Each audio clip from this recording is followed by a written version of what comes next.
All right, we good? Everybody ready? All right. What's up? What's up? Welcome, everybody. Welcome to the Black Deaf Artist Panel. I want to first start off by saying we're here for respect. All right? I want to touch on a few things, kind of give you the information on how this format is set up, okay, related to the panel, and then we'll move right on to questions, okay? Y'all good with that? Okay, now on your screen, what you see is the panelists only. They're the only ones that's going to have their cameras on. Me, myself, I'm going to act as moderator. The rest of you, please do not have your cameras on. No videos. We will have the chat feature listed on the screen. You know, if you feel like you're missing something you don't understand, just know that we do have interpreters working. And some of you may need captioning. So if you see at the bottom, you'll see CC closed captioning at the very bottom, that last option there. Closed caption, it's the same as subtitles. So we do have that function available there. And if you want to ask a question, the same thing. At the bottom where you see the closed caption, right before that, you'll see the QA. That's for all of y'all who want to ask the panelists any questions. Now understand the QA, the questions and answers, is visible for everyone. Okay, so all eyes are going to be on that. But that depends on the time. We want to have those questions already ready for the panelists to answer if time allows it, okay? And then the panel will take their time, take turns reading from the QA. Please understand, let me clarify. The QA is for you if you have any questions you want to ask the panelists. That's separate from the chat feature. The chat functions more for like feedback to the panelists or any general comments. So there's going to be a lot going on. And so my main focus is to pay attention to the panelists while they're giving their testimony. You know, I want to make them to be the focal point. So I'm sorry if I missed some things that's going on in the chat. That's why it's really important that you start thinking about those important questions that you want and you jot them down in the QA. Got it? Back to this QA. If time runs out, I'm not even going to worry about it. We'll just save those questions from the QA. I'm thinking we're going to be able to come back and do this all over again with the panelists.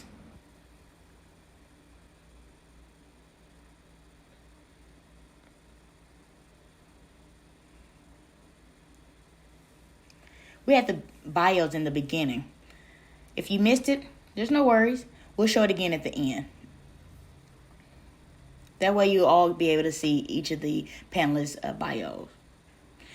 If you want, you can also go to Facebook or Instagram under the Dyer Art Center. Now I'm going to turn it over to Tabitha, and she's going to make a few comments about the Dyer Art Center. Thank you. Hello, my name is Tabitha, and I'm the director of the Dyer Art Center at RIT and TID. I am thrilled to be able to support this event and to participate as an observer tonight. Before I hand it over, I'd like to explain a little bit about the Dyer Art Center for those that may know or some may not. It's a very unique art center because we focus on both collecting and exhibiting works by deaf and hard of hearing artists. The U.S. have collections, but we do both, and we partner with the community members to have events and different exhibits. So I'm really excited to be here again. Thank you so much, and I'll hand the floor back to Rez. All right, thank you for that. Now I want to start with each one of you introducing yourselves. We're going to go in alphabetical order by your last name. I want you to introduce yourself, and I want you to explain what your artist inspiration is and what kind of art that you do and how that's related to your vision. I am pleased to start with Michelle Banks. Hello, everyone. My name is Michelle Banks. This is my sign name, and I am currently living in Washington, D.C. So my Black art is really related to how I view and experience the world. So we have to go back to someone who inspired me to become an actress. And that person is Cicely Tyson. That's a famous black actress back in the 1970s. And she was in a movie called Sounder. And that is when I knew that I wanted to be like her. You have to understand that she was my vision of what a strong black woman is, and the character that she brought throughout that movie. As I was watching that, I thought to myself that I wanted to be like her. I am a strong black woman, and I wanted to be able to carry a story throughout the stage and television. So really, that's the kind of work that I like to do and get involved with, things that inspire and things that share real life experiences, how we as black deaf people relate to modern day issues and how we experience oppression and our relationships that we have and family issues that come up. So when I did my one woman show entitled Reflections of a Black Deaf Woman, and I wrote it a few years ago, it was a one woman show that we took around and toured different states with. And it told the story about two black deaf women, two strong characters, both a mother and a daughter. And you have to understand that the mother, she was from a different generation with a strong grassroots background. And the daughter came from a more educated perspective and background. But both of them, it parallels their life experiences and their relationship and their bond, the relationship that they have with partners, job opportunities, and unfortunately rape. It's how they confront both the good and bad experiences of their life. And I thought to myself, if who's going to tell that story except for us? So that's why I decided to write that show and tell our story on stage, and it was well received. And I wish I could see more of that now and for the future. So for example, with Black Lives Matter, what I see what's happening is people getting down in the trenches and telling their stories, but we need to be seen and we need to be heard and we need to understand each other to help build those relationships. And that's the kind of work that I would like to see now and in the future. Thank you, Michelle. Next up, Fred Bain. So who's inspired me? Right now I work at RIT NTID. I'm the outreach coordinator. And I also work with a group named Sunshine 2.0. And that group, we travel around to different communities, companies. We see lots of different people. And we give exposure to the students in STEM fields, science, technology, engineering, and math. The job, how did I get that? It was based off leadership and showing black deaf leadership, and just as a group, because all throughout history, how many leaders do we have in black deaf history? Maybe like one or two, and really it's nothing if you go and if you think about it. So that black deaf leadership is what's going to inspire a lot of generations and let other people of color feel included. So where did I draw my inspiration from? Watching Michael Jackson on TV. Yes. When he was out there dancing and doing all that, I used to just scream. I would be staring in awe, like, oh man. And my mom looked at me like, you're deaf, you can't do that, you can't dance. And I just internalized that. I didn't have any role models growing up. And that's when I decided to myself that this is what I'm going to do. I'm going to connect the two worlds, that black and the deaf experience. So now, when you see me sign it, it's one word. It's not two separate words. I do it all together. It's black deaf. One word, no spaces. So I see people, they're like, hey, are you deaf? Are you black? Like, no, neither. It's together. I'm black deaf. So I travel. a lot of people ask me like, "Oh, that sign, like, aren't they opposites? Like, are you?" No, it's leaders in theater. There's a leader in arts, leader in management roles. I travel all around the world, and up until now, you don't see that. So we have that representation. So there's a lot of people that are doing these things.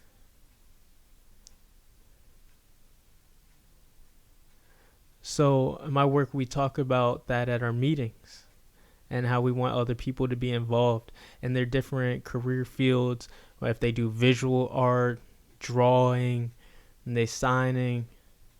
It's just that Black Deaf experience as a whole. And it's a lot, you know. I could write a whole book and give it to you. I could go on forever talking about the topic. But right now, the leadership and the role, that is what inspires me. And, you know, Sunshine 2.0. That's my inspiration currently. Thank you so much, Fred. Now, moving on to Teraca Florence. Hey everyone, I'm Tarika Florence from Atlanta, Georgia. I was inspired to become a writer, performer, and a poet. My journey into becoming a writer started with having to write so many essays growing up. I never would have envisioned myself becoming a writer until I read about the Harlem Renaissance. In the 1930s, all black communities started showing up inhabited by both black people from America as well as from other countries.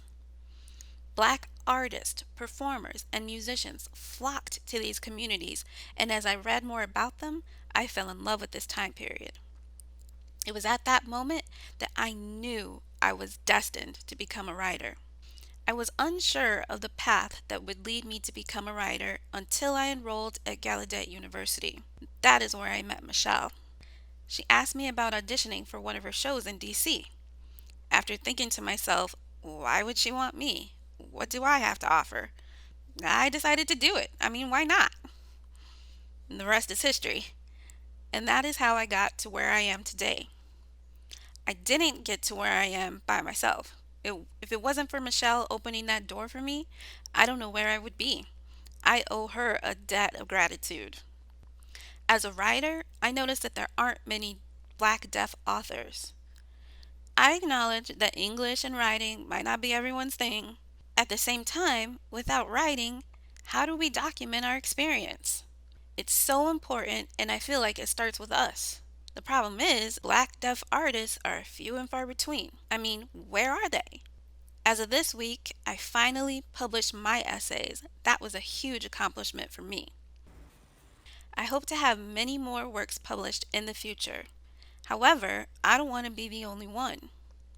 It's important to have many more black deaf authors out there creating art with the goal of publishing and documenting our stories for future generations. Mary Herring Wright is one of the only other black deaf writers that I can name.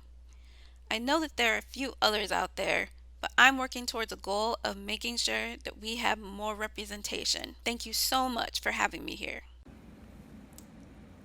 Yes, thank you, Terica. Thank you. And you know what? Thank you, Michelle, for leading this new generation in Terica. Thank you so much.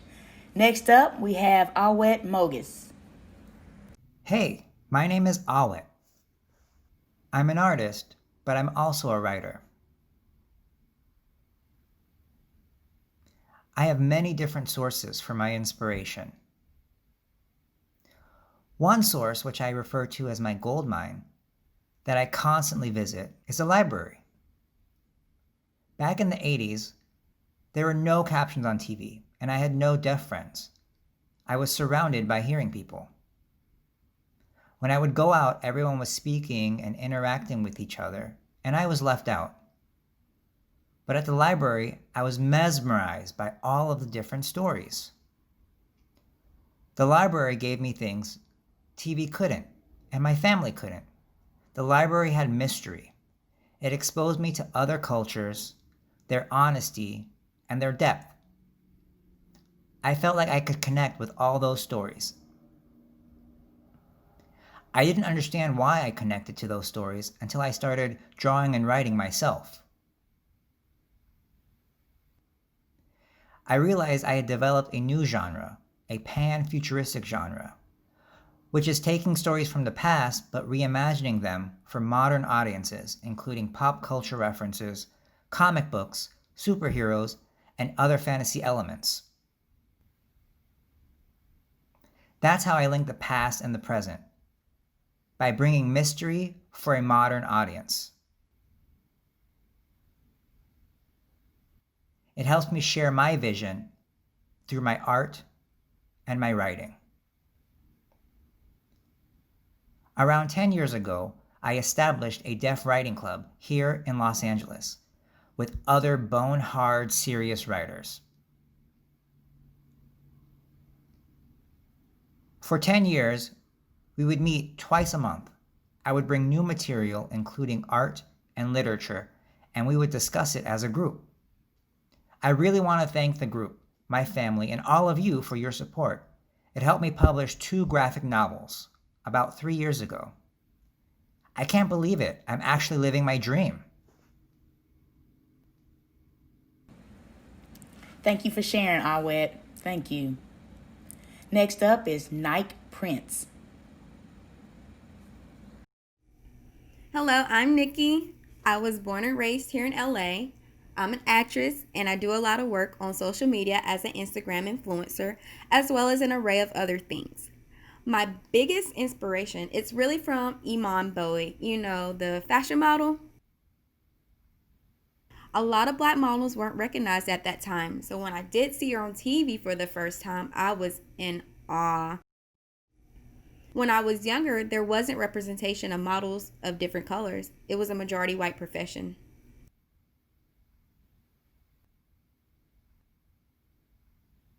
Similar to Fred, when I saw Michael Jackson's music video, I think it was Black and White, I was really impressed, and that made a big impact of my life seeing that type of representation. Now I'm a teacher, so I try to select and cast deaf actors. I want to educate and I want to try to promote education for that because I want more exposure in the world. Thanks, Rez, for asking me to be on the panel. Oh, of course. Thank you for joining us.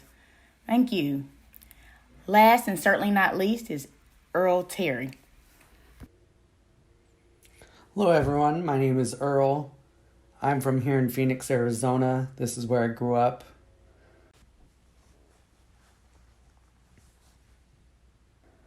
My journey as an art curator started back with 2 of my friends by the names of Roy Racy and Manuel Vasquez.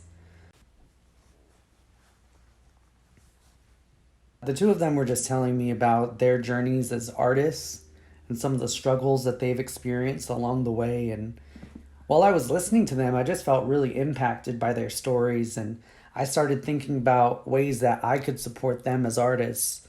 So I decided to go ahead and host an art exhibit in my home, displaying some of their work. And it went really well. It was successful. I tried again with another artist, and that was also a success. Since then, I've been able to co-host an art exhibition with Tabitha here, and I've been doing this for the last 5 years now. In my work, a reoccurring theme I've noticed again and again is Afrofuturism. And Afrofuturism is a genre that inspires us to dream, to build, to create. It's where people can say that Black Lives Matter, where people are free. It's really about our future, That's a little bit about me. Good. Thank you. Wow. Thank you all for, introducing yourselves. Now let's jump right into it with the first question.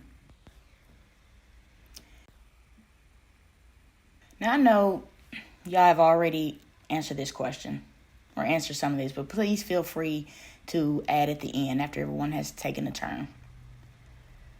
Do y'all ever feel, pressured or hesitant to include other Black deaf representation in your artwork, whether it's painting, performing arts, etc.? Let's start with Awet. Yes. So I think for me growing up, my parents were immigrants from Ethiopia. That's where I was born. And so my parents' perspectives were my first lens to the world. They were my first representation, and I looked up to them. But at the same time, where were the black deaf immigrants just like me? There weren't any that I could see. That's what motivated me to incorporate those identities, since I saw a lack of representation in the mainstream and pop culture.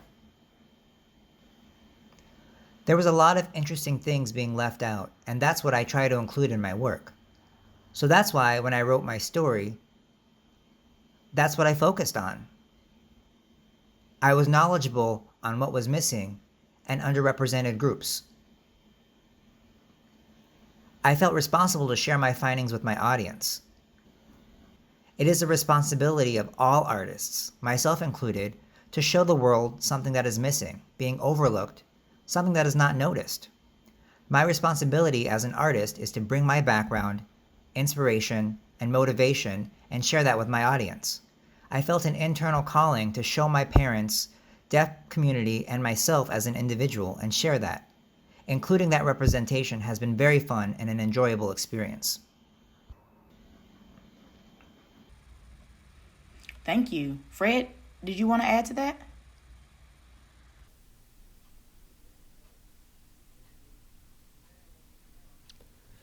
I'm not a big fan of the word oppression. I prefer to use the term challenge. Because who is setting those boundaries? Who's setting those lines that we can't cross?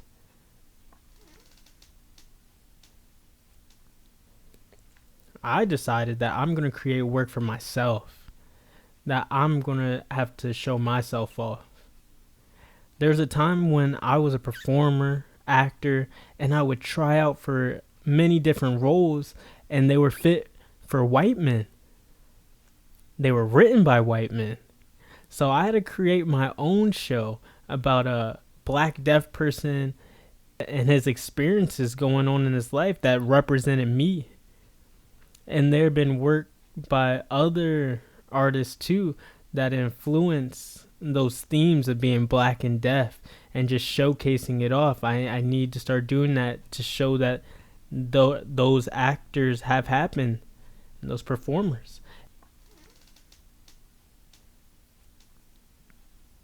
And I noticed that over time that there have been a lot of black deaf artists. So I started collecting some of the work and I wanted to show it off. I thought it was my duty to show these things off because over the generations, there have been many artists and performers whose work has been pushed to the side. It's been left in storage or gone. Some of them have just been gone. There haven't been many that have been printed or published. You can read through the textbooks and maybe one pops up or possibly none. You might not see any. So that's when I really noticed that I had to put that work in to bring all of these artists together from the past to the present. And I just decided to start collecting these works and showing them off, giving them an opportunity to be seen. Because there's so many. There were so many deaf artists. I was born during the Civil Rights Movement. And that was oppression from many generations before that had led up to that. And in my visual art, I always make it an emphasis to include themes of black deafness in all the art I make. Because when people see me, that's what they see. It's a visual art. Oppression, no, more like a challenge. Because I want to show this off and I want them to notice, oh, maybe more people will try to push it to the side, tell me there's other places, and I just stop. No. That could be oppression. The only oppression that I really faced in my life has been from my family telling me that being a deaf artist is not a good career path. That I need to get a white collar job, earn some real money to prove people wrong. And I think that's wrong. So I changed that to mean more of a challenge, and that's who I am now. Fred, thank you so much for sharing that such a personal story that involves your family. Thank you so much for that. Nike? So I really like Fred's word challenge. I'd say you're right about the challenges we face.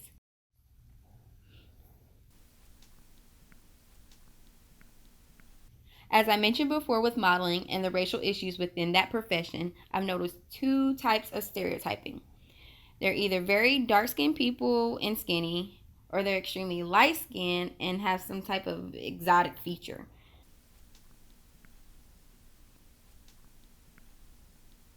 I wonder what happens to the everyday ordinary black models. Where are they? It feels like they're frequently hidden or overlooked, so that's definitely been a challenge for me in my work. And in terms of deafness,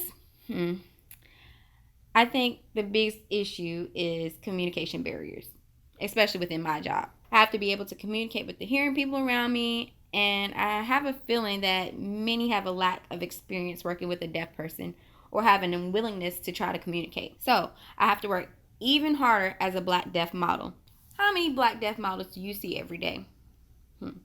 I'm sure not many, but I'd like to provide an example for them so they can have a role model and to have more people in that work in the future. Thank you. Would anybody else like to add? Yes, I do. All right, come on, Michelle. So I like to think of myself as a born leader. Being involved in visual arts, I have the ability to lift up other Black deaf people and to show their work. Again, like I said, we face challenges and oppression and things that we've seen since the 80s and the 90s. But like Fred had seen, Black deaf artists are underrepresented. There's not enough work opportunities for us as Black deaf artists. So that's one of the reasons why I set up my company Onyx in New York City back in the 1990s. To go back, I have to tell you how it was established. I was a senior at SUNY, and one of the artistic directors said, Michelle, I think you should set up your own theater company. I said, why me? I'm about to graduate in May. I'm 22. I don't think I have the experience. And they said, no, don't think about that. Don't worry about the experience. It's about you and how you lead your people. I've watched you do it. I've watched your work and how you show that. And that representation is important. And they said they will help me set up this company and through that process. And that's how I established Onyx at the time. I was 22 years old, and that was a new experience for me. But for me, I feel like it was a good thing because I had the ability to help other people and to provide job opportunities in acting. And that was a challenge because, people see deaf people around and doing wonderful work, but they don't really see enough Black deaf actors specifically on stage. So that's one of the reasons why I established that company, because at the time it was a way for Black deaf artists and actors to showcase their skills. And now I'm starting to see more and more Black deaf artists show up in that field. But again, there's still not enough. We're still underrepresented.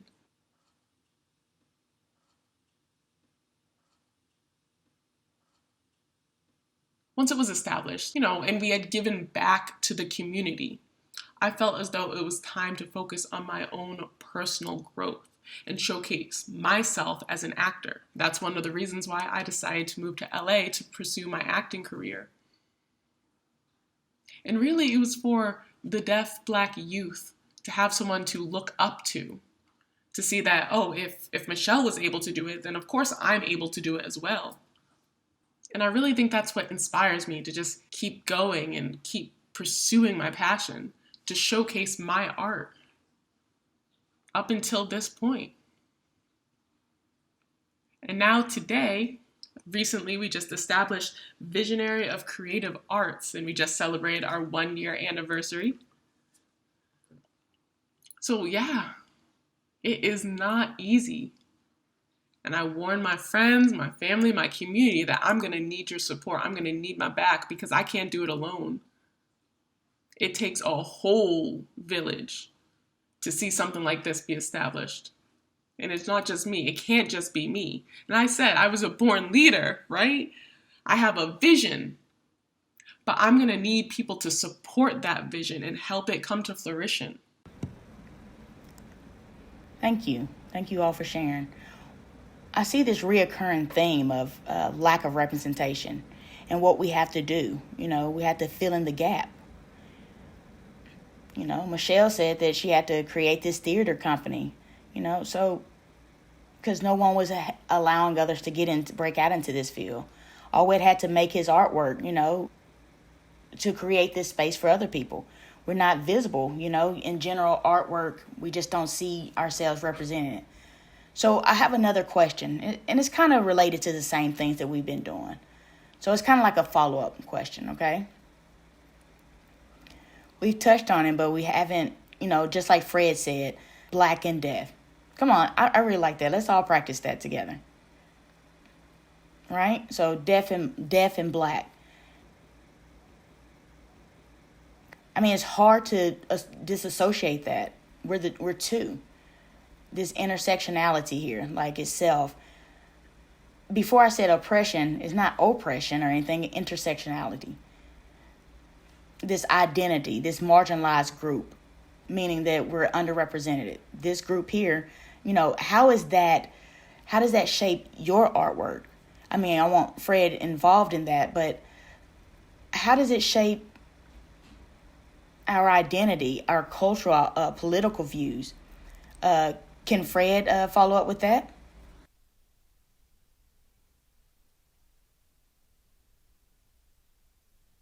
As a visual artist and a black deaf collector of arts, I know that my identity is black deaf. Some people always focus on deaf. And if I go to a place that only focuses on the word deaf, it makes me feel some type of way because I am deaf, but I'm not only deaf. There's a difference. So that's like an internal conflict. And it took me a long time to decide that, through my journey, I'm going to see a lot of different art and create a lot of different art. And I want to show something off that represents myself. Because, you can paint flowers, cats, dogs, people, and, arrive at a point. But there's a time that I had to make a decision that I wanted to represent us, show topics of black, deaf, ...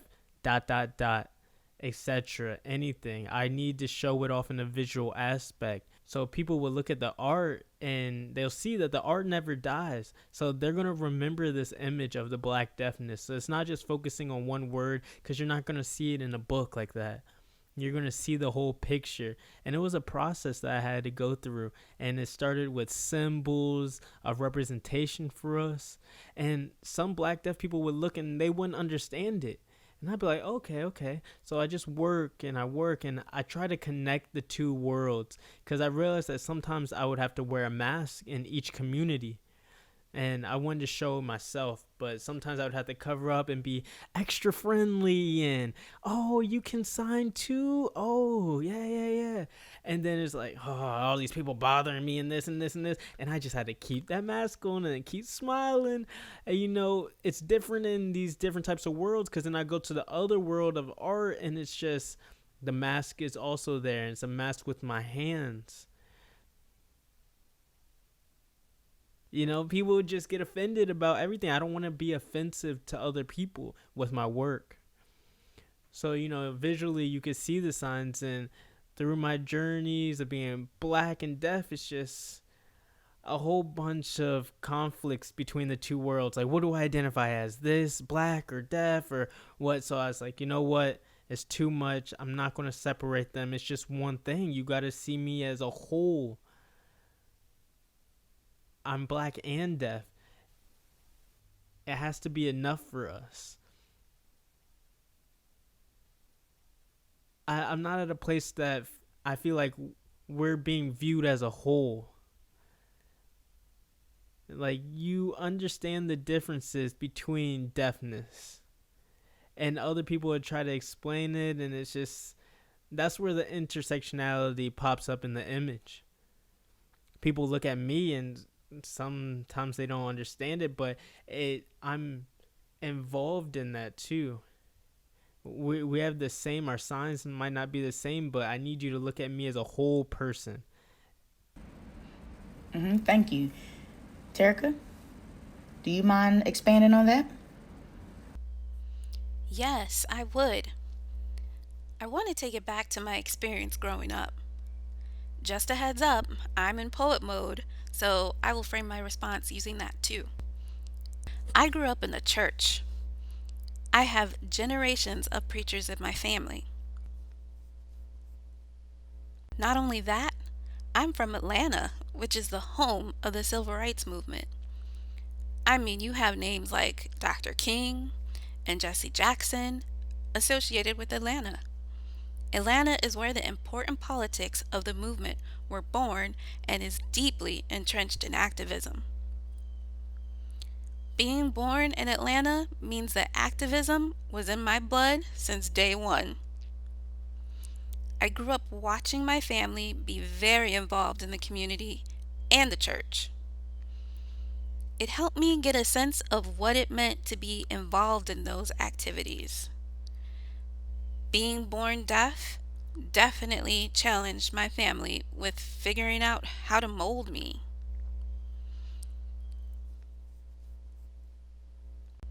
I'm 32 years old now, and over the years, I've seen my perspectives and my lens change. The intersections of my identity have influenced my writing. By being who I am, my life is politicized. I identify as black, deaf, light-skinned, sighted, able-bodied, so it's impossible to have these identities and not be politicized. All of this heavily influences my work.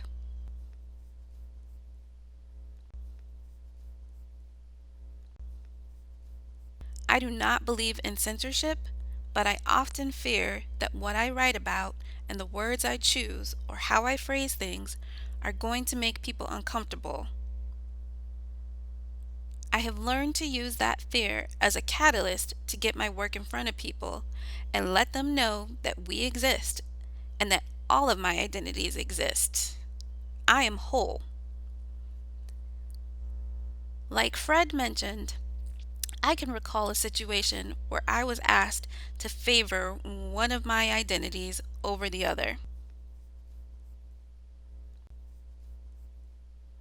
They asked if I had to pick between being black and being deaf, which one would I pick? The audacity! Like, how would I even do that? It's as if I was being asked to erase one of my identities. As if I could just erase the color of my skin and not be black anymore. I mean, just so much no. There are some situations where one identity might be affected more than the other, but that impact just doesn't automatically erase your other identities. I can think of one example that happened to me while I attended Gallaudet University. I remember this situation as if it just happened. I submitted a paper I wrote, and then one day, my white professor had the nerve to ask me if I authored the paper. Excuse me? Yes, ma'am, I did. I didn't plagiarize a thing. If the professor was feeling some type of way, then why not verify if I cheated by having a plagiarism checker scan my paper? As a matter of fact, be my guest. It was at that moment that I realized that people felt there was no way in hell that there are black deaf writers. I mean, I just published my first essay online, so what's good? I'll wait. You know? So I really do feel like all my identities influence my work. I can't just separate my identities from my work and only write about rainbows and unicorns.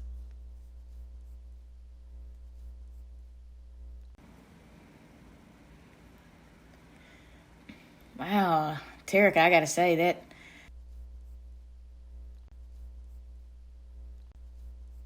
I resonate with that story. All right, Awet, would you add, if you will? Yes. So earlier, I mentioned that my parents' perspective was my first lens. And obviously, that influenced me, my culture, and my politics. I grew up here in America, but was born in Ethiopia. After moving to America, I was able to witness my parents involved in protests, political riots, and festivals supporting the Civil War back home. They strongly supported activism. Seeing all of that growing up, I was able to keep it in the back of my mind. Now I'm able to add all of that subtext to my work. When I'm writing or drawing, I realize that supporting the war is how my parents challenge the system, that they have a right to be safe.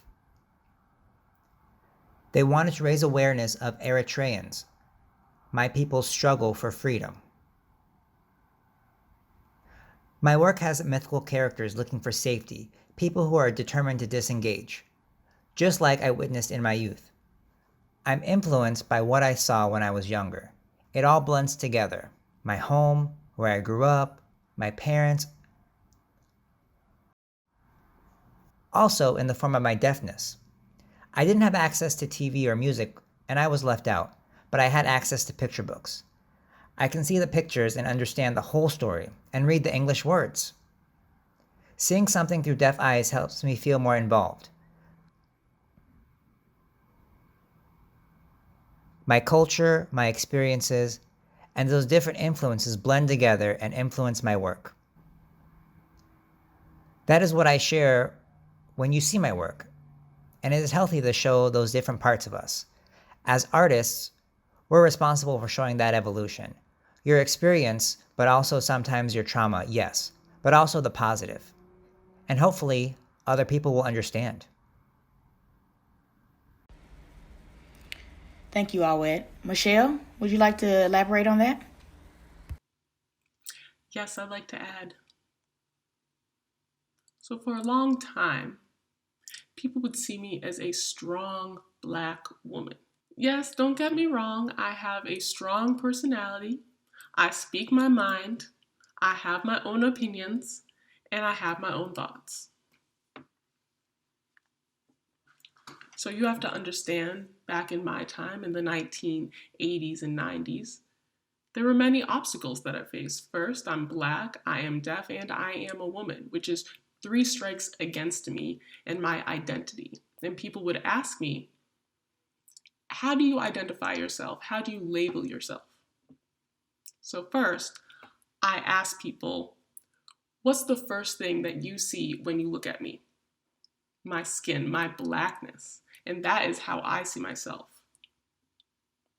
And then you add deafness on top of that.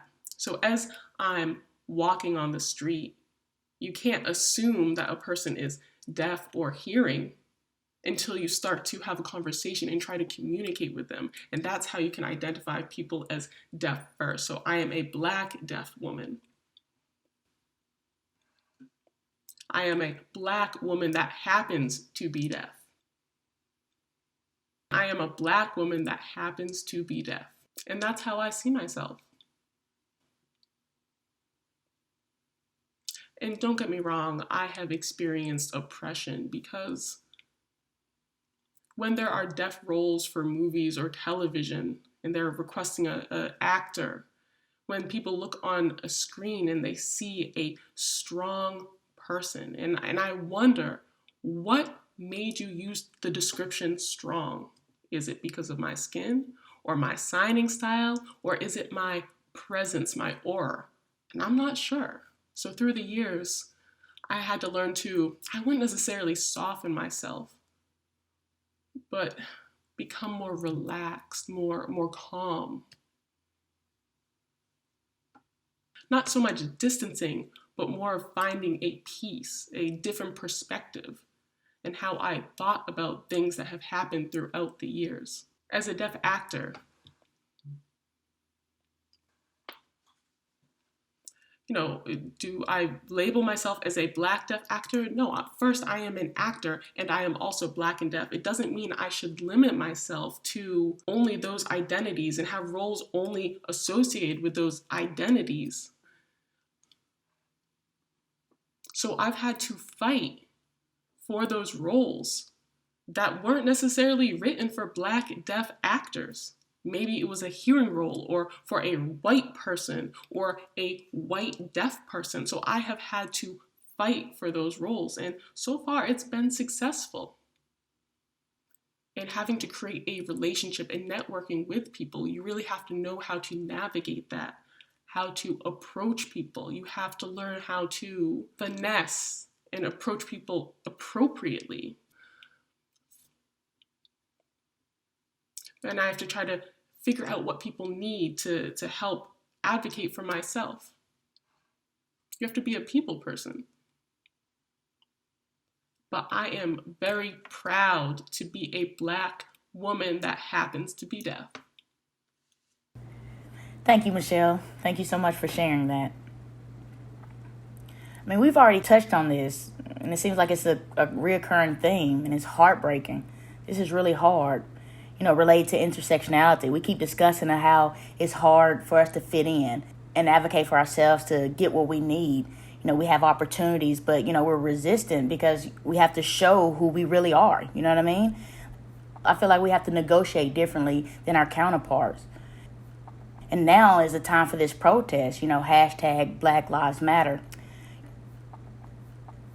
I want to know if some of you, how is this protest and this movement changing or adding or shaping your artwork in the process that you go through? And I want to start with Nike.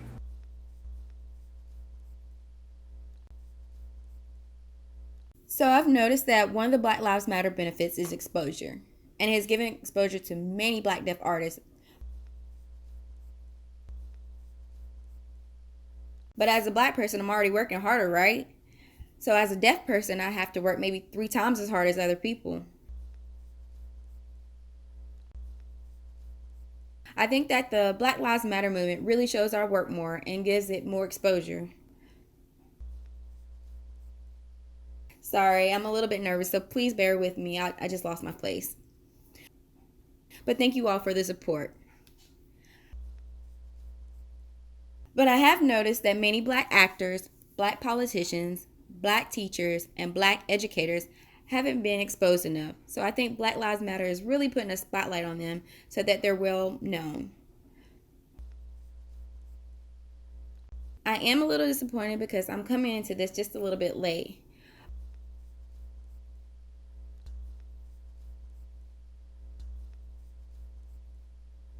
But without Black Lives Matter, maybe we wouldn't be accepted. Probably this panel would never have been happening. Exactly, Knight. You got an eyeful there. Fred, would you like to add? Yeah, I wanted to add a little bit more to what she was saying. And now that I see the Black Lives Matter protests getting louder, I recognize that there needs to be more recognition for the cause. Everybody wants to be friendly and do their little work and just be in their comfort zone. And sometimes we have to just rip that bandage right off. I mean, it's true. And in my art now, I decided that I'm going to paint a picture that shows us really the good, the bad, and the ugly, what they used to call us between niggers, Negroes, black at the water cooler, and these different things. You know how they used to say just for colored people? And I'm putting that in the art. Have you seen that up until now? Similar to what Tekra was saying was that, you want to be nice when you show these off, but sometimes you just got to rip the bandage off. to help the community. It'll be more raw support. The same as what Nike was saying. I'd like to add.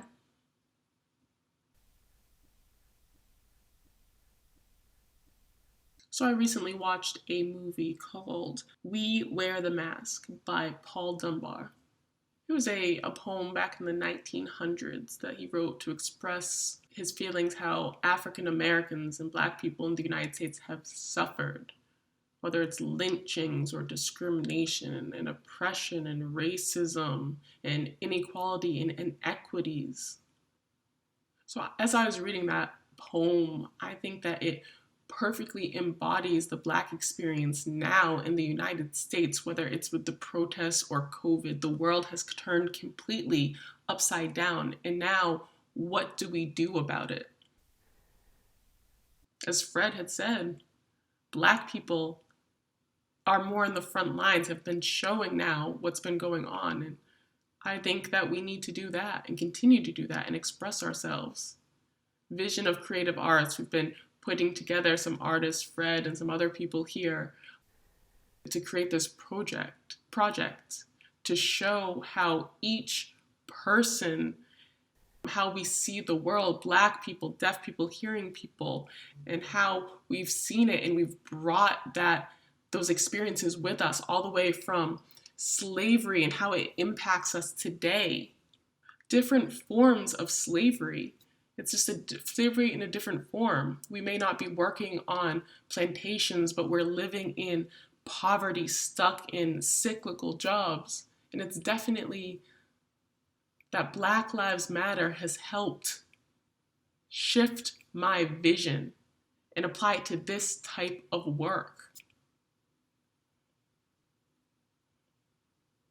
And I think it's beautiful work, as Fred and the others have been saying, to include hearing and deaf people to both sign and use the spoken word and dance and movement to show how we express ourselves in our different experiences, and to show that poem the different forms of art.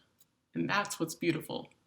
And I think that's how Black Lives Matter has really woken that creativity up. And I think that we need to share that more.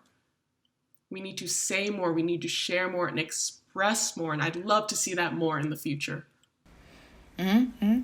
Okay, we'll go with Teraca, and then I want to hear from Earl. No, Earl, you can go ahead.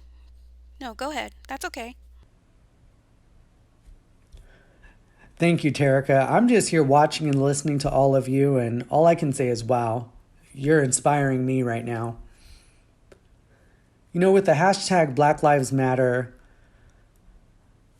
I feel this movement finally has gotten the world to stop, to listen, to watch, and that's it.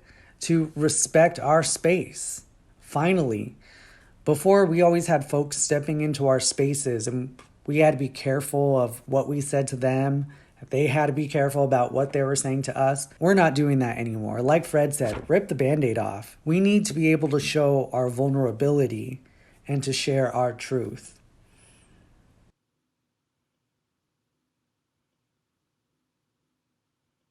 Now, speaking of that, I did host an art exhibition with Fred Beam and also with Teraca. Oh, I'm sorry, it was with Awet, actually, back in 2016. And it was called Unfolding the Soul of the Black Deaf Expression. And we hosted that in conjunction with the Dyer Art Center.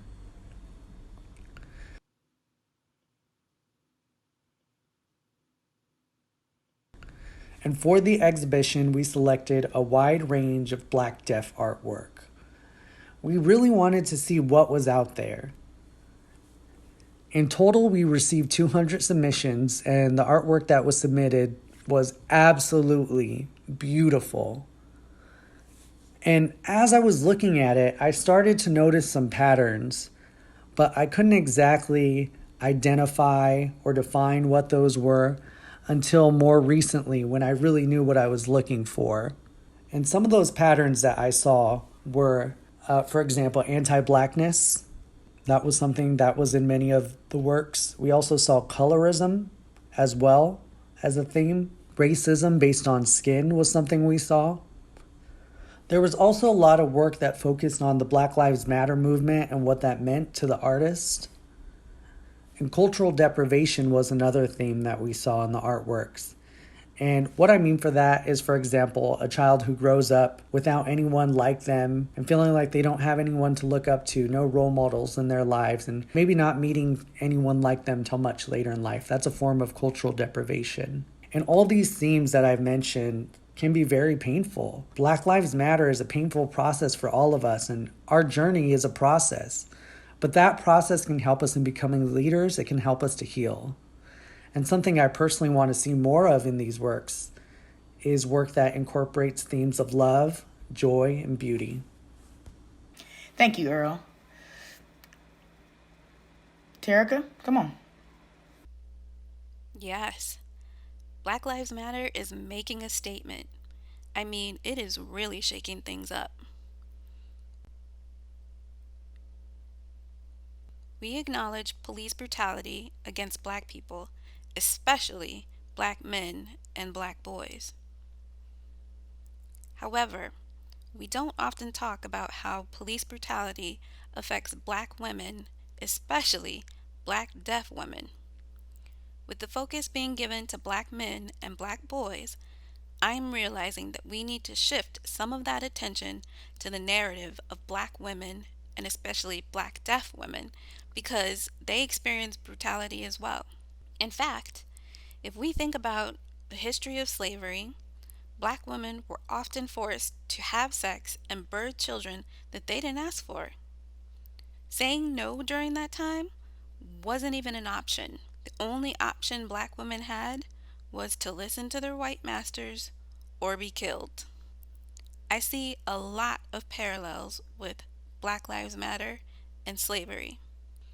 Black Lives Matter is really shifting how we do our work. However, we have to draw attention to Black women as well. We have so many hashtags these days, like hashtag You Okay Sis by Feminista Jones, hashtag Me Too by Tarana Burke, and several others that talk about interactions between Black women and the police. This is why I feel like I would like to invest in making my work about Black women with a special focus on Black deaf women because we experience violence too.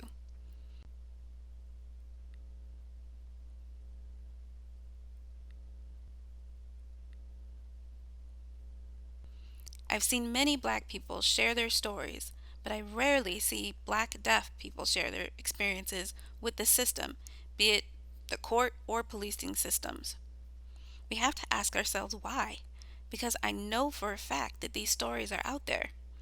I can only assume that Black deaf people are reluctant to share because of fear. Fear of drawing attention to themselves and fear of finger pointing. In one of my essays, I talk about my experience navigating the court system as a survivor of domestic violence. I put myself out there because I want everyone to know that being deaf does not exempt me from the shared experiences of being Black. I think my essay will spark many questions.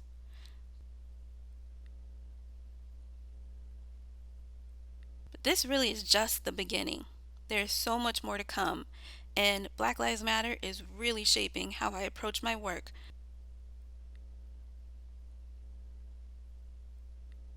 With an emphasis on Black deaf women.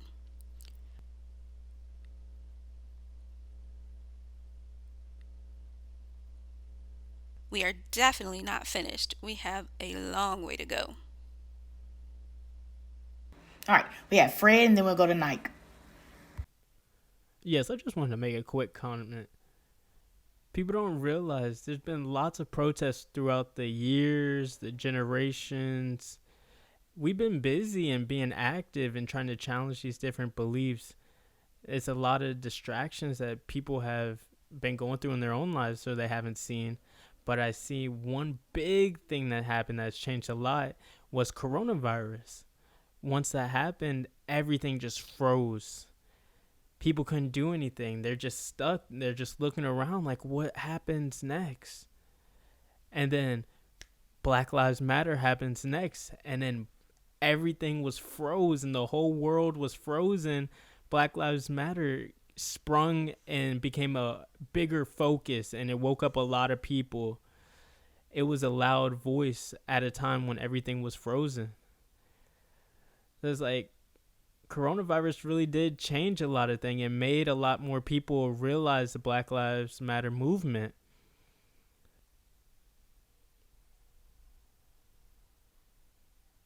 And between deaf black women, black men, they're seeing everything that's been happening to us throughout all these years, the abuse, the oppression, everything from all the years past have been coming together and being shown. And I think just coronavirus has changed everything. It's allowed us to focus more and to use our voice and cherish society a lot more. We don't take these things for granted anymore. Now we got to focus. We can't slow down. We have to just keep being persistent and focused. Okay, Nike. Yeah, so I wanted to mention that Black Lives Matter is really forcing us to bring our trauma and experience with racism to the forefront. There are a lot of things that happened to me in the past that I really didn't recognize had negative energy because I was more quiet about it and I didn't share it. Maybe I shared it with friends who weren't black or who weren't deaf, so they generally didn't have the same experience as me. So I felt more quiet, alone, isolated in my struggles. But now I see many people who have the same stories and same experiences as me. So I think the Black Lives Matter really impacted all of us, and we are all a part of that experience. This will be my last comment, I promise. I'm not gonna lie, I'm pissed off. I can't believe that it has taken coronavirus to get people to pay attention. Oh, now you want to pay attention, huh? People know that coronavirus is happening and have to stay home, and now they want to pay attention? Does that mean they weren't paying attention before? We've been telling our stories all along. Been posting our stories, be it in vlogs or other media. So does that mean that before people weren't paying attention? Oh, okay. So it takes coronavirus for you to stay home in quarantine to be able to realize that, oh, holy smokes, it's really happening. Racism does exist. Let me unpack my privilege and all of this. Like, get out of here. Why now? We don't want your apologies. We want you to come and stand beside us and fight with us. Support us. We don't need your vlogs talking about how you're unpacking and you're so privileged. We're done with that. We've been telling people our stories for the longest time. So yeah, I'm not gonna lie, I've been pretty upset because people need to pay attention to this.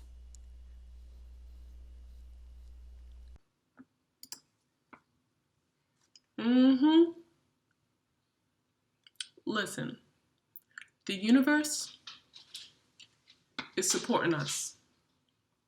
The universe is in our favor. That's why the universe, he says, okay, you're not going to listen to them for 100 years? All right, I will show you. And then COVID happened and the world went upside down. And now with the Black Lives Matter movement, we say, it's not us. It's the universe communicating with us. You don't have to listen to us. You have to listen to him. Like Earl had said before, with art, it spreads love and beauty and becomes inner peace. And right now, look at Trump. All right? He is even worse. We have Trump, we have COVID, and we have the Black Lives Matter movements. So what are you doing? We know that we're here and we are in this together. It is time to wake up. And now we need to make a change. We're in it together. We need to make a change. And this country needs a change because the world is watching us and how they treat Black people. Earl, did you want to say something? Earl? No? Okay. All right, perfect. Great minds think alike, right? Like, I'm going to have to agree with Fred. You know, it seems like it's grabbing everybody's attention now with COVID and the pandemic. It's kind of like forcing people to have several seats. And you add that to the internet, man, this is a new day. You know, before then, nobody had access to internet. Now we have, police wearing their body cams. Just like Will Smith said, this videotape is more documentation of what we've been experiencing with police brutality. That's been going on. That's not new.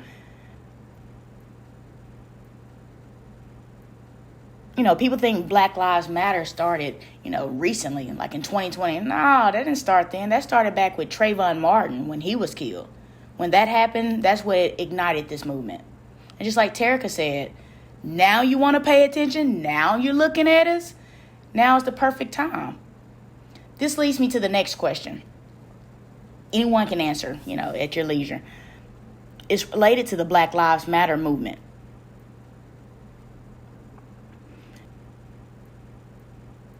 Now, what advice that Teraca said, yeah, we want to work with others. We want to collaborate.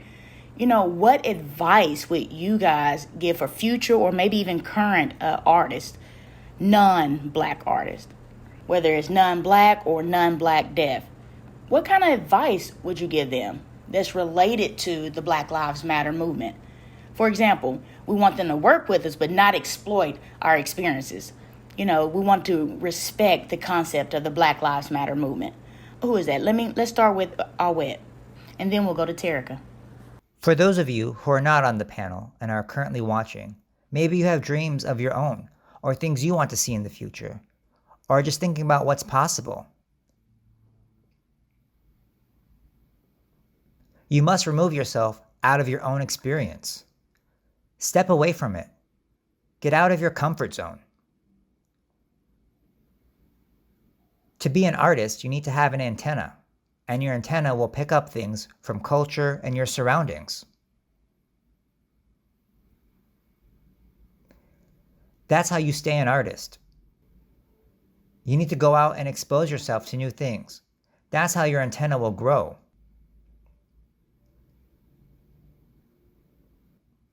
Expose yourself to new cultures. Meet new people, and you will learn from those experiences. You must get out. You can't stay home. You must research and network. If you want to grow and be sensitive to new change, that's how you do it. Don't ask other people why or how did you do it, because you just won't understand. You have to experience it for yourself. You'll be able to do it if you share what has changed you and your experiences. Use that to express yourself in your art. Go and meet new people. Go experience the world. Get out there. That's my advice to you. Be uncomfortable. Yes, I do have some advice. You're asking for advice for non-BIPOC artists, right? Okay, so first thing I would say is make sure that before you create your art, you do some research and delve into what Black Lives Matter really is about before you start creating your art. Because if you haven't done that and you start creating your art, you're really doing us a disservice. So make sure you do your homework first. Talk with people who are having that experience, BIPOC people in your circle.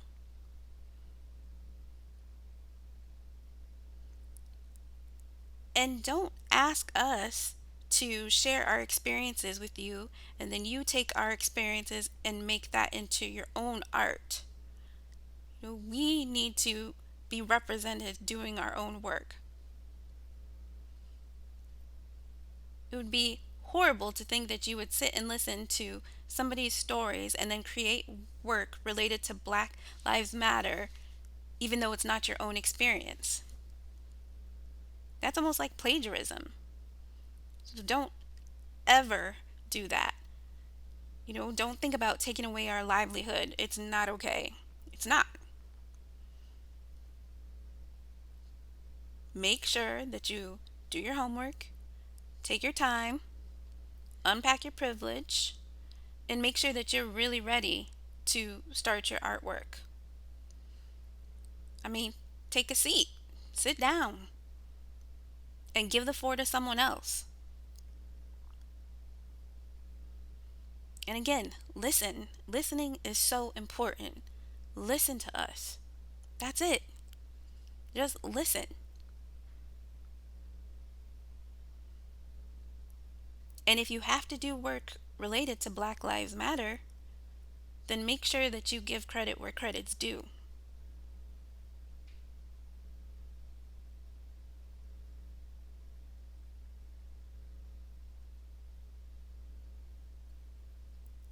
And if you wanting to do some work from your own perspective as a non-BIPOC hearing person, just remember not to steal the work from a deaf BIPOC person, because that's not right.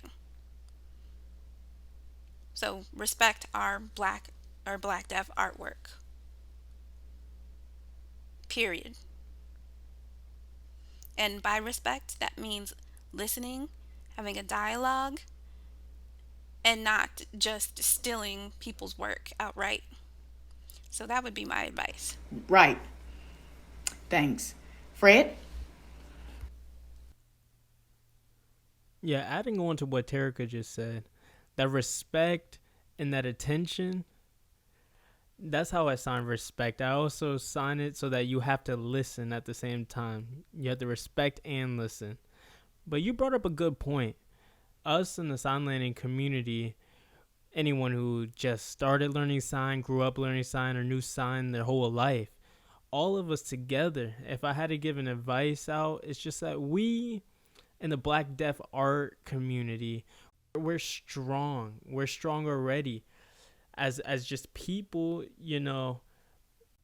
they want to help, and that's a good point, but I feel like you don't understand us.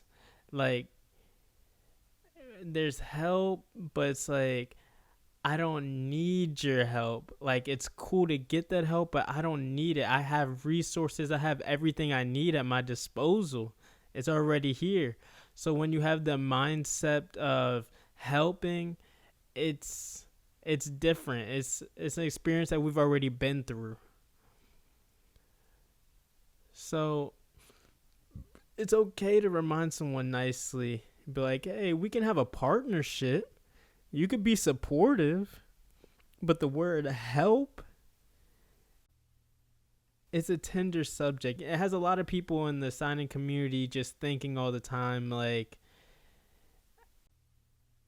how do we show that we want the power to control our own? When the communication is equal and fair, then it's good, but most of the time the communication's not there. So when you just think about help, just push that to the side. It's just about being equal. Oh, you want to be an advocate? You want to be a supporter of us? Yes, that's good. But then when you say help, it's like, there's a huge difference. But that's just my advice. That's all I have to say. Thank you, Fred. And I agree. I agree with you, Fred. Language is very important. Yeah, it matters. What word choices you use can really elevate things. Teraca? Yeah, I did want to go back to a point about respecting our work, just to make sure that it was clear.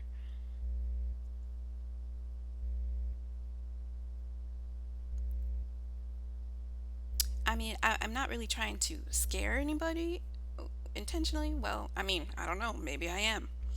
But my point is that I just want other artists who are non-BIPOC to respect our art.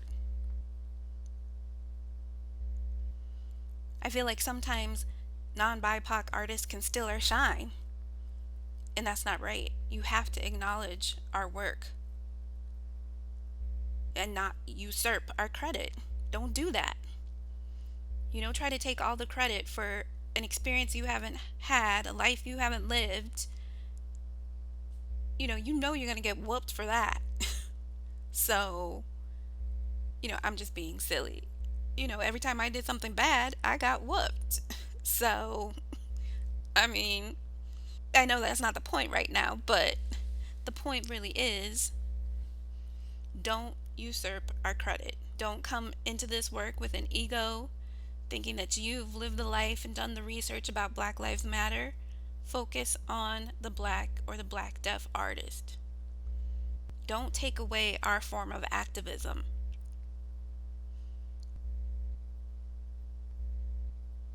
Because when you do that, when you take away our form of activism,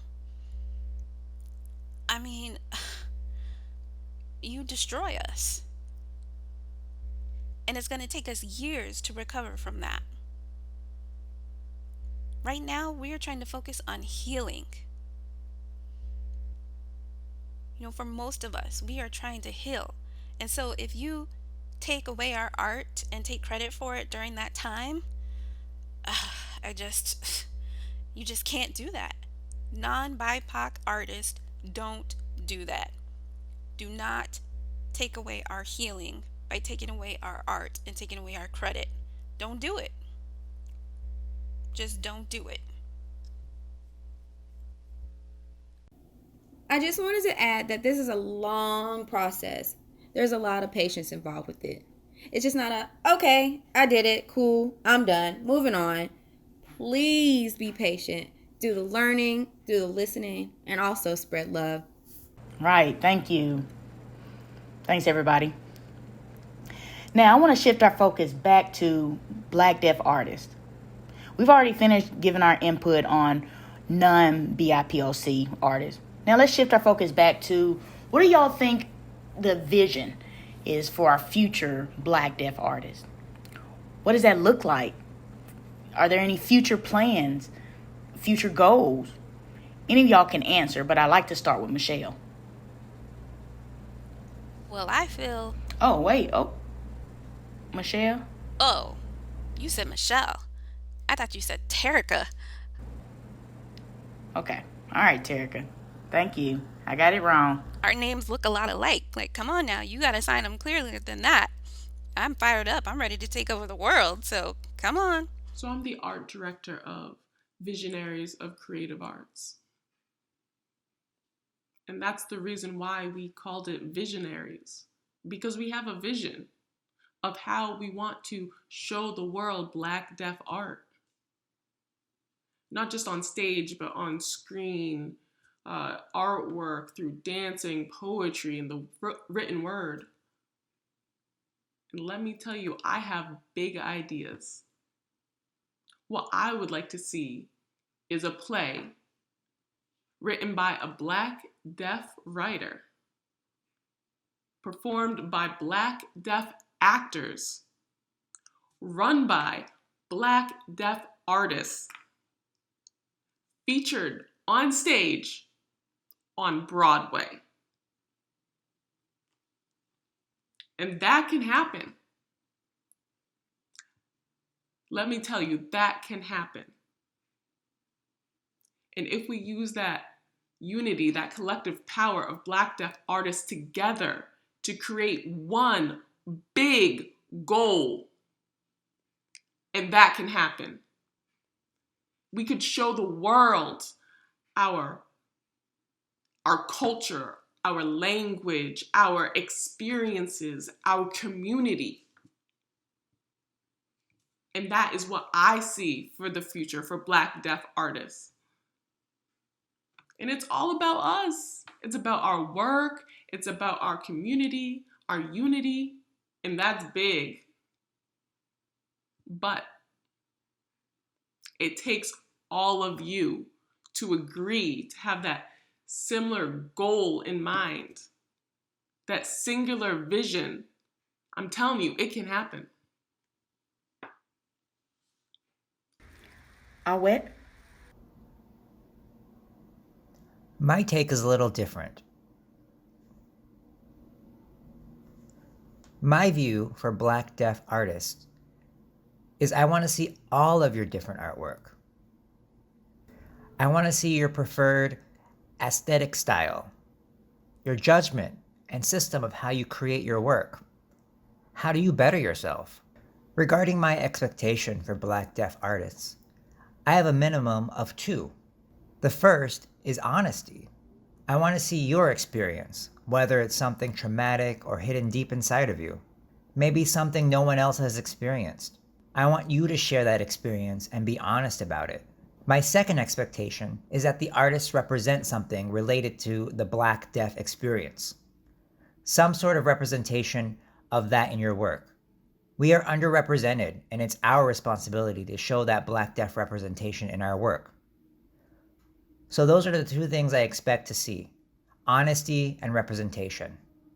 However that honesty and representation manifest is really up to the artist. Just use your best judgment.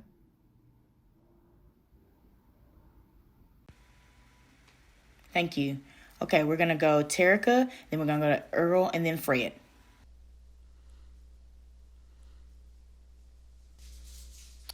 What I'm about to talk about is something that I have mentioned a couple of times in other places, and I'm going to mention it here as well. Black deaf art is really a catalyst. Especially the things that we're going through right now. Black deaf art shouldn't have to conform to a white-based system. It really shouldn't. Black deaf art should really develop organically. It should be a natural process. Not having specific criteria that you have to meet and you have to check off a box. Because really, having that many types of criteria can be oppressive to our art.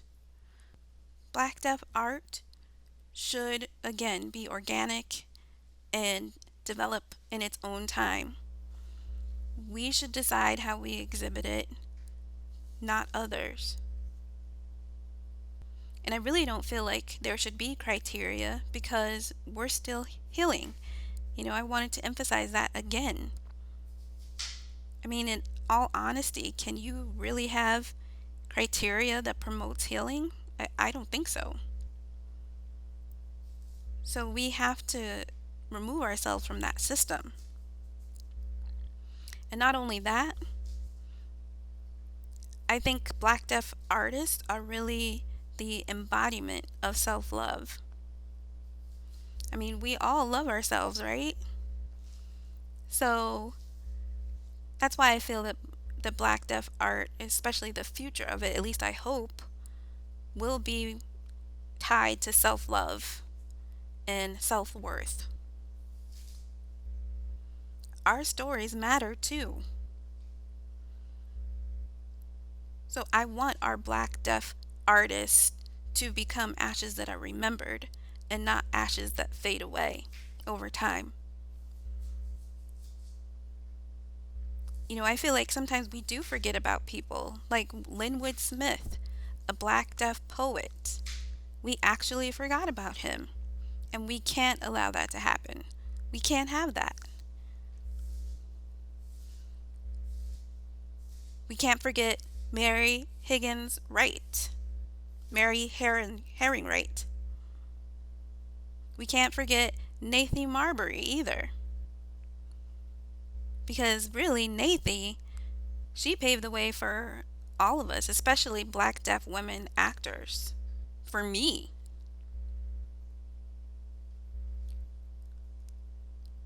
So we have Rosalie, who has her work on YouTube. So we cannot forget these people.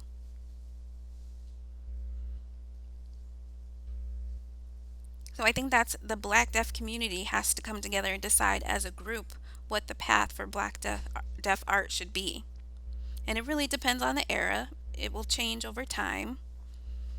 But I say we get rid of the criteria from a white-based system and develop the art ourselves. Thank you. First, we're going to go with Earl, then Fred. So, Earl, go. Earl. Can you see me? Hey, hello, Earl. Okay, all right, yes, go. All right, your turn. Oh, yeah, sorry. I think I saw Fred raising his hand. Did he want to add something? Yeah, yeah. It's going to be Earl, and then it's going to be Fred. Okay, I'll go ahead and start. When it comes to Black Deaf art, the one thing that comes to mind for me, which Teraca also mentioned, is the Harlem Renaissance.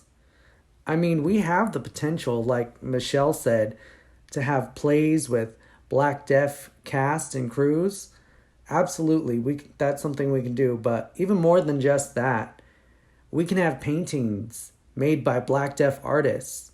We can have sculptors, poets, books being published, and on, just like back during the Harlem Renaissance.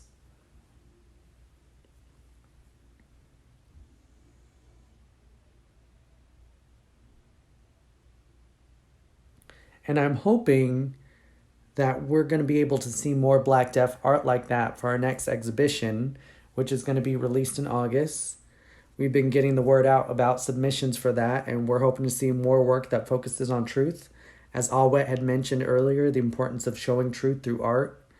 And we'll see the theme of healing more as well.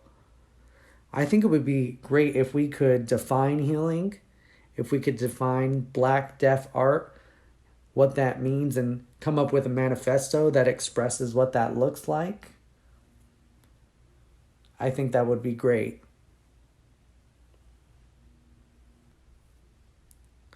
And I want to emphasize something Michelle had mentioned, and that's that Black Deaf art can be anything. It can be music, multimedia, poetry, anything from A to Z. Some people think that art is just limited to painting, and that's not necessarily true. It's much more broad than that. Thank you, Earl. Fred? Yes, I have 4 things I'd like to mention about the future of Black Deaf art and everything that's involved, especially technology. We need to have like a YouTube, websites. I noticed that most Black Deaf people, they're so happy to participate, but then once they get in there, they don't know what to do. The technical aspect is important. Like Black Deaf people especially, we're not on a even playing field technology wise. So, it's like, oh, we're just so happy to be here. And then you ask what happens and nothing happens later on. So we need to get even on that playing field. And other technical things as well. Because if you notice, technology is rising at a great pace, and being an artist, technology is important for you to learn these things.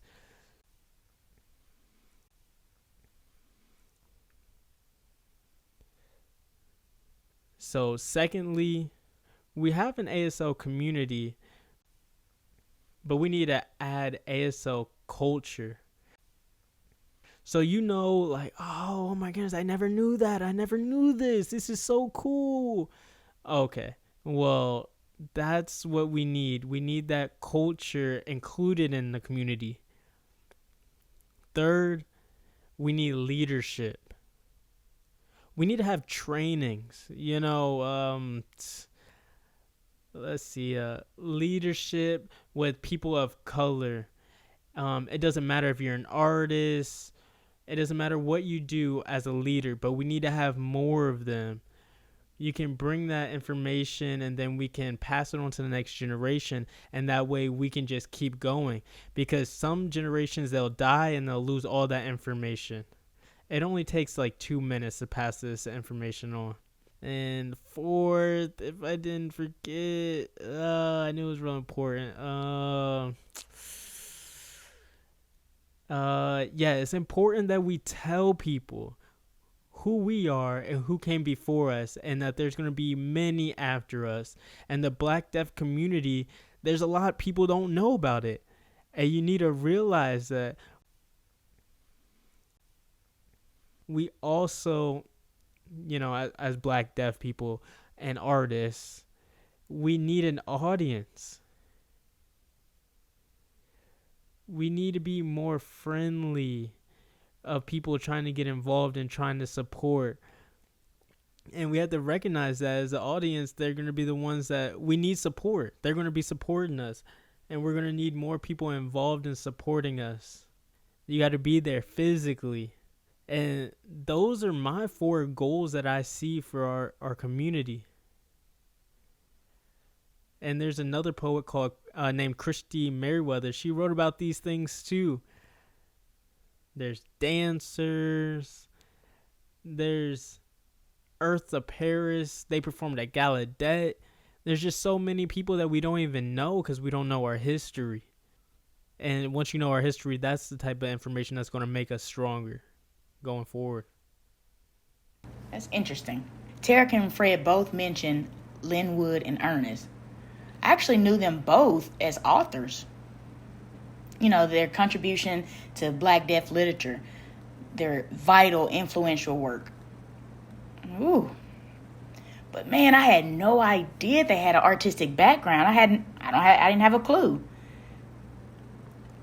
I want to add a follow-up question for Fred.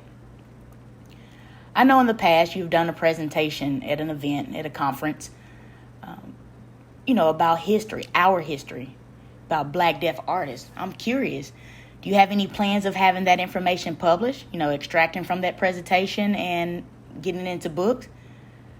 Because we all need that. We need that expertise. We need that history. What you say, Teraca? You said you want to help? Yes, and you and Teraca could work together, collaborate, get this done. Okay, let me explain. It's a fast process. It's all fast forward. There's a lot of questions in the book. Is that enough? Is the book good? Can we put it on a website to get more context? How can I put this book out? Especially with coronavirus. Like, you can't take the book to school. You might be able to change it throughout the year. And when it's the right time, then I'll put it out. Have like an ebook, electronic book maybe? I mean, yeah. It's possible. Because I'm telling you, we need that. We need these resources for all schools, K through 12. Why not? The point of all that is for in general, all children need to be exposed to different races, different cultures.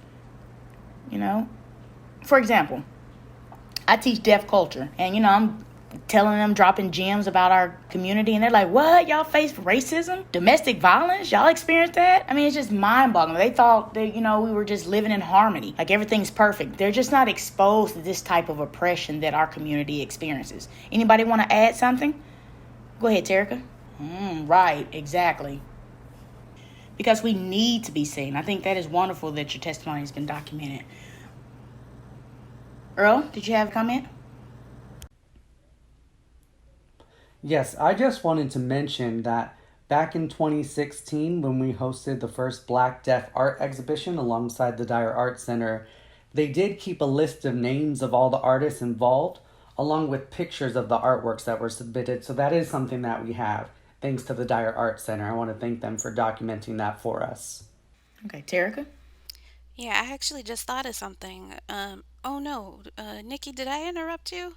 I feel guilty because I've had a lot to say. So if you have something to add, go ahead. Oh, I was just saying it's amazing and nice that exhibit Okay. was documented. You can go ahead, Teraca. I know a website was recently established called Black Deaf Center. And that's really a collection of information for Black deaf artists and businesses, really just a variety of resources in one place. Yes, develop a Black deaf ecosystem. And I know that they're collecting more items to put on the website. So really now is our time. And Fred, hey, I think you should let me write your story one day. All right, perfect. This is a wonderful opportunity for all of us to come to collaborate.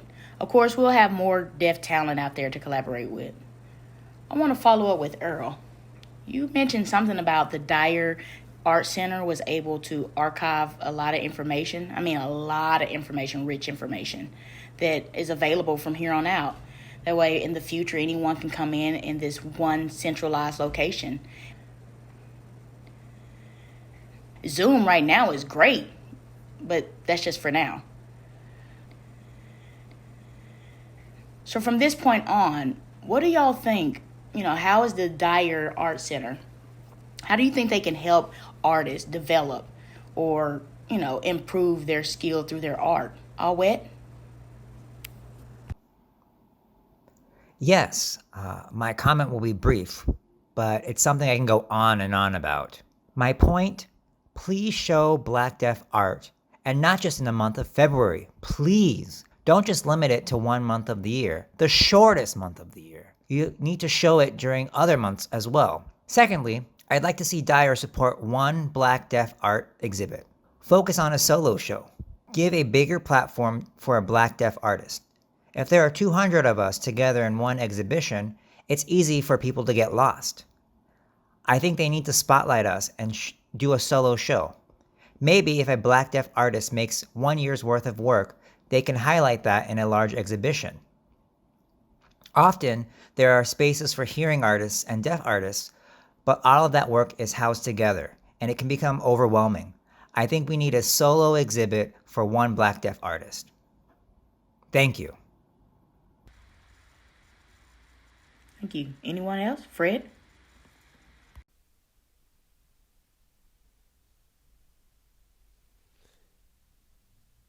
If you really check out Dyer's history, they do have a showcase for Asian artwork, and that's great.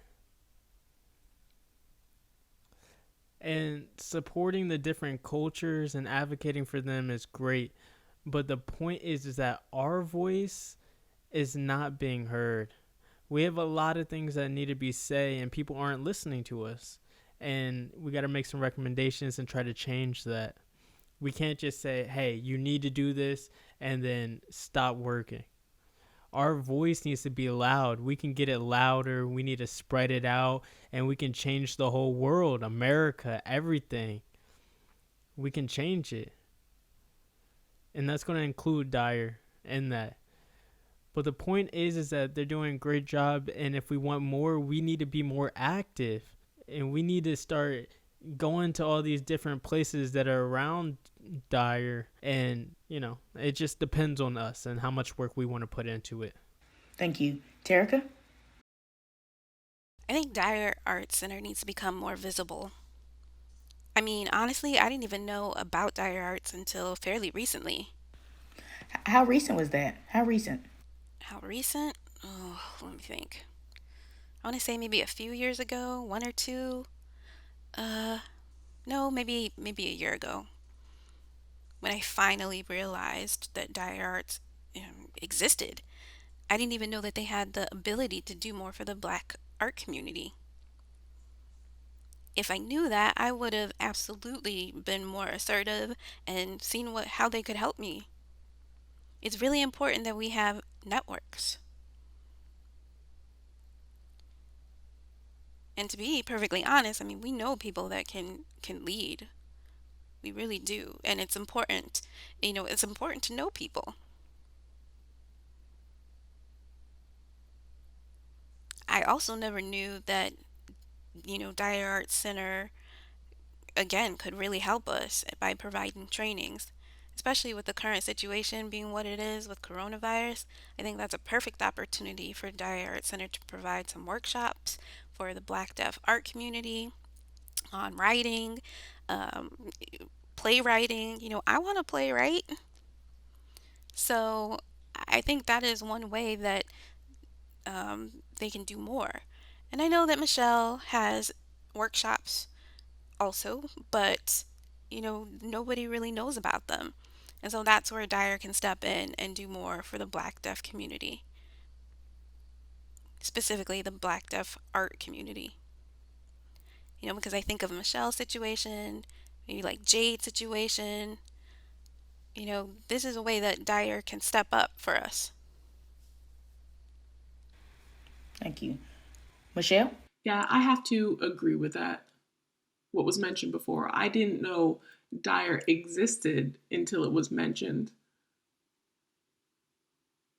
So I went to see it, but I didn't realize that whole space was the Dyer Art Center in its significance. So I didn't realize that. And I think that we need to have some way to access and obtain grants, fundraise money to give to Black deaf artists as a way to commission people for their work. And I think that is really where we need more support from the Dyer Art Center to commission Black deaf artists. Because I want a place where we can showcase our work. Thank you. I'm curious, Earl, you've already told us about, you're working with the Dyer Art Center for a Black deaf artist. What was that, 3 years ago, right? Oh, yeah, 4 years ago. Okay.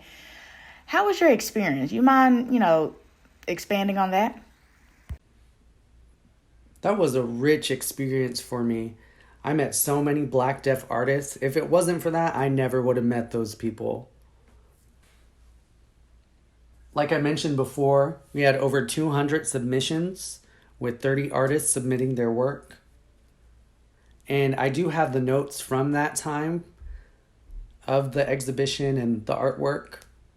The exhibition, rather.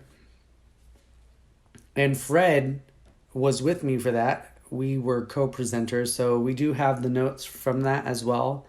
And all of that led us to our next exhibition, which will be coming out next month, and we'll be announcing the name for that soon.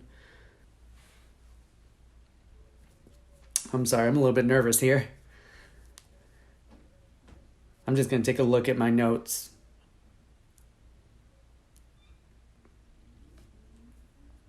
Okay, so I do have an idea for Dyer Arts and how they could support us, and that's with an endowment. I think that would be great. I think that's a great way for them to support Black deaf artists. Another thing that I was thinking could be possible is another funding source, such as something like, let's say, an e-shop where we can advertise artists' work through a medium that's maybe a little bit more affordable rather than buying the original artwork. I mean, I'm talking about posters, t-shirts, things to spread awareness about our community and what the art community is doing. Also, I believe in collaboration. I was thinking maybe something with VOCA would be great to do with our art center. I mean, there's so many possibilities when we work together. Something amazing could happen.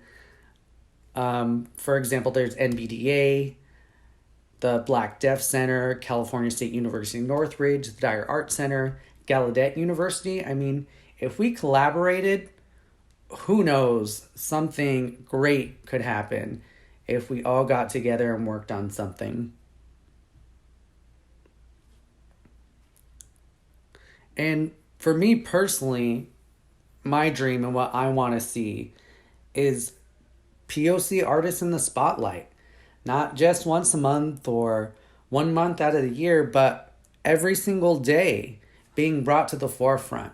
365 days a year. That's what I want.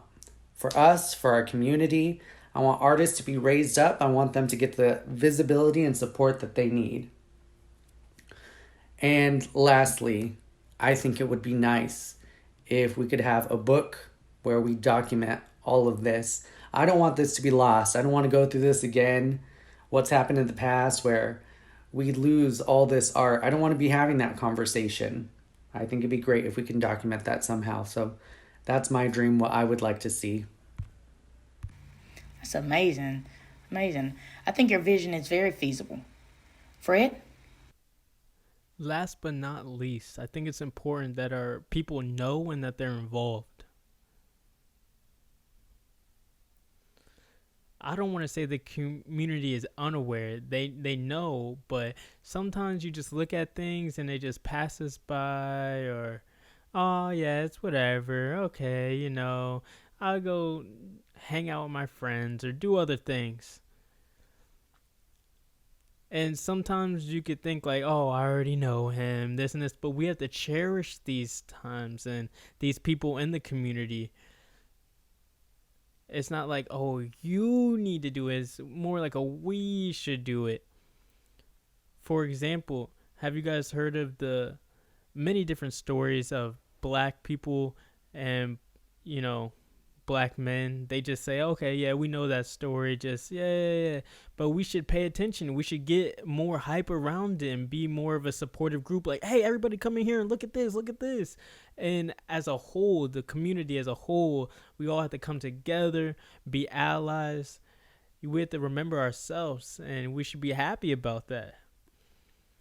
We don't need to just be like, oh, whatever. Everybody looks and it's like, yeah, we're part of this community, but everyone's white. Like, where are my people at? I just think that we need more collaboration between other black and deaf artists in our community. I agree. We need more collaboration, more support, and other black artists involved. It's not a competition, and it's not about oppression or putting each other to the side. And I think you're right. I think that's something that could help. Right, I'm all for that. I just wanted to add one more thing while we're talking about our dreams and visions for this. I was thinking of a fund for black deaf artists to get together and just have this dialogue. Similarly to Devia, for example, Deaf Visual Image Arts. The way they came up with that is 6 artists got together, had this dialogue, and came up with Devia. We need something like that. Somewhere where we can get together, have this conversation, and come up with something new. I'm not sure exactly what we would call it, but maybe we can have a retreat for that. I mean, personally, Earl, I can see you taking the lead on that. You started laying the foundation like 4 years ago, right? You got to continue with that, man. Am I right? Right? Starting a snowball. It can't just be me. We need the whole Yes, community, not just You me. said one person can't I'm just do it. You saying. need a whole Right. society. You need a whole group of people. All right. This brings me to my last and final question. I mean, we've already talked about the Dyer Art Center, but I want to shift focus again back to what do we need? All these eyes are on us. How can we said we want help, but not a crutch, not that type of help. We want more support, more collaboration. How do you think we can help and get our vision become a reality? I'm just myself, I'm not an artist full time, but you have Michelle and Earl, who we discussed that they need more of an endowment. Was it Teraca who said it? No, it was Awet. Maybe that solo artist exposition. And how can we initiate that? Like, what kind of funds and where can we get those funds from for that support? We are able to support each other, and that way we can become full-time artists. Awet?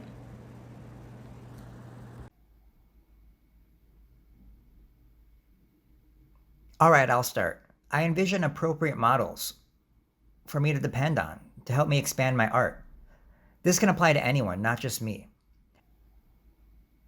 Anyone who is black, deaf, and an artist, accessible training is a must. That's the first thing. Typically, art schools are expensive. And if not art school, maybe mentorship. If you've already completed your training, maybe you can put this into motion. It's our responsibility to find someone who is eager to improve and not yet where they want to be and mentor that person. That's the first thing. The second thing would be recognition within the community to showcase and to sell our artwork.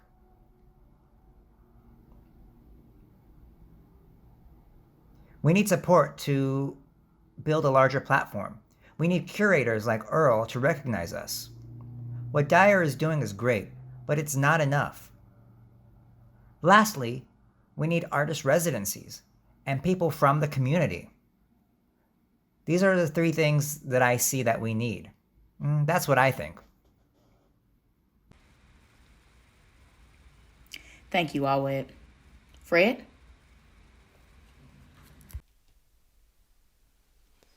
I agree with that.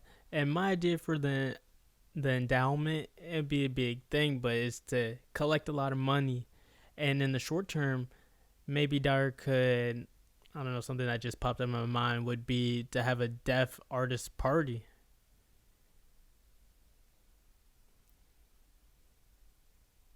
Like they invite black deaf artists to come in, we can paint together, show their experiences out, and maybe be able to sell their art and use that money to put into the culture.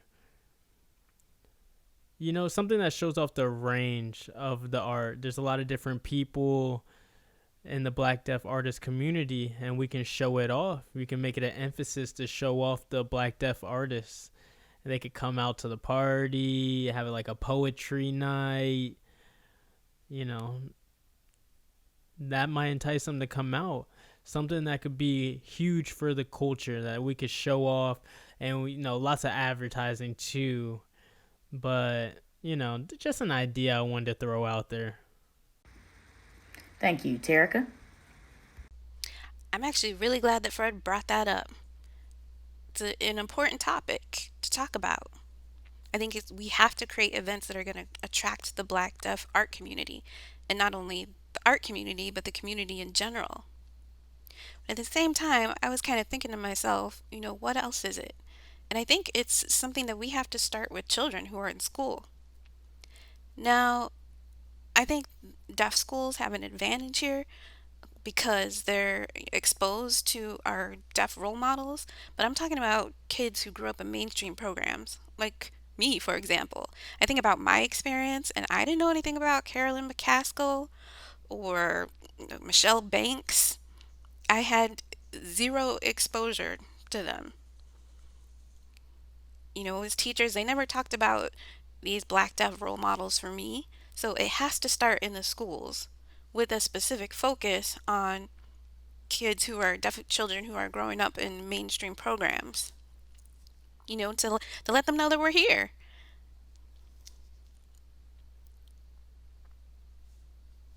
And like, you know, Nikki, when she was talking about her work, you know, I just was exposed to her work in the past year. You know, and let's just say, for example, you know, we have to support each other. So I could say, Nikki, what do you need? You know, tell me. Whatever you need, I got it. So that's what community is supposed to do. Ask each other for support. And whatever you need, I got you. You know, Nikki, I would love to support you. Just tell me what you want. Tell me what you need. And I got you. I mean, just tell me. And yes. Oh, I'm sorry. Nike, did you have something you want to add? Okay. So I think people should buy tickets to our shows. Buy the tickets, and that is the key to supporting us. Just buy the tickets and come see our show. They had said before, artists' lives are important. And we crave that ability to connect with the youth. And I think access to residential schools, to be able to provide workshops, to have us be able to actually come into the schools to support our children, and being able to collect funds to access that is so important. Whether it's the city or the state or the local government, federal government, the ability to ask for grants, to go and to provide that to artists and to deaf children. I think we should create a collaboration with the residential schools themselves. And then we can donate us our time, and people can support us, whether it's through workshops, through our visits and our events. And I really think that's one of the best things that you can do to help me and to help us. It's to help show what you think of us is to support us. We have to ask the right questions and not just talk about your work, but also networking and sharing your stories with people. That's how we make waves within the community, because people start to see artists and be recognized for the work that they do, or whether the modeling that they do. Or maybe Fred shows, things like that. That's how we tell our story and connect with people. And that's how we get support from you to continue to create those waves about our work. Some people may know us and some people don't. But it is a collective Everyone knows Marlee Matlin. Everyone knows who she is. But how do we rise to that level so people know who we are? It's the same approach. You know what I mean? All right. Mike, did you want to add any last words? I've been sitting here thinking, and I think a lot of you have already said what I would have added, but I think that it would be really nice if Dyer could maybe bring some artists in residency to schools, like you mentioned, and also like Teraca said, it really starts in the mainstream schools where students can really learn. Maybe one week they'll be able to meet like 5 different artists because we could bring them in. No, that'd be dope. Like an artist group where they can travel around to different schools. Yeah, I like that. Yes, I think that would be great. Maybe like a gala, like a dinner night. People come, we have shows for fundraising. We're able to meet different people. For me, I also went to a mainstream school, but I really didn't meet a whole lot of deaf artists, and I didn't really know a lot of people on this panel except for Awet and Michelle. I do think that it would be wonderful if we could do a gala night, like where everybody comes and you can network and meet everyone, and then from that we can all work together.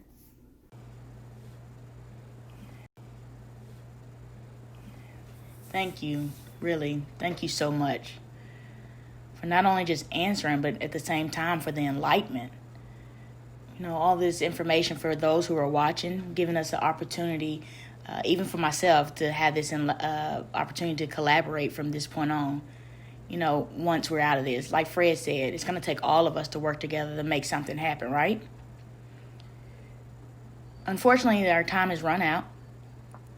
And I want to thank each and every last one of you for not just sharing your answers, but really opening up and being transparent. Thank you so much for that.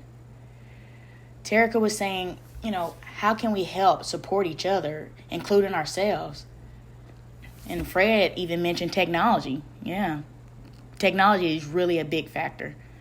We need to capitalize on, you know, using social media, you know, get the word out. But at the same time, not always broadcasting for ourselves, but for our community and supporting our community as well. You know, let's make this become viral. You know, let's help each other. We are able to support each other and learn more about, you know, each and every last one of us. Maybe, you know, shift your energy somewhere else and something that you like, and maybe we can collaborate and use all of our skills, and it can grow and grow and grow and become a bigger and better movement. Before we close, we do have the bios that we will show again.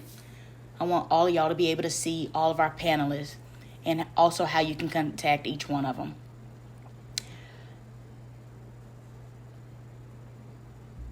We will save the question and answers for later. We have quite a bit of them.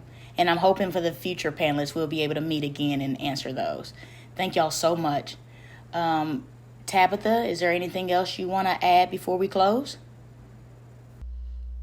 Thank you all for being here and sharing your experiences with us. We really appreciate it, and I really look forward to collaborating with you further. Your input is so valuable. I will be sending an email with several other details, and I'll share the recorded webinar, so you'll have access to that. And really, again, I just can't thank you enough. We really appreciate your time. And yes, we will have another webinar. It's not an if, it's a when. Stay tuned.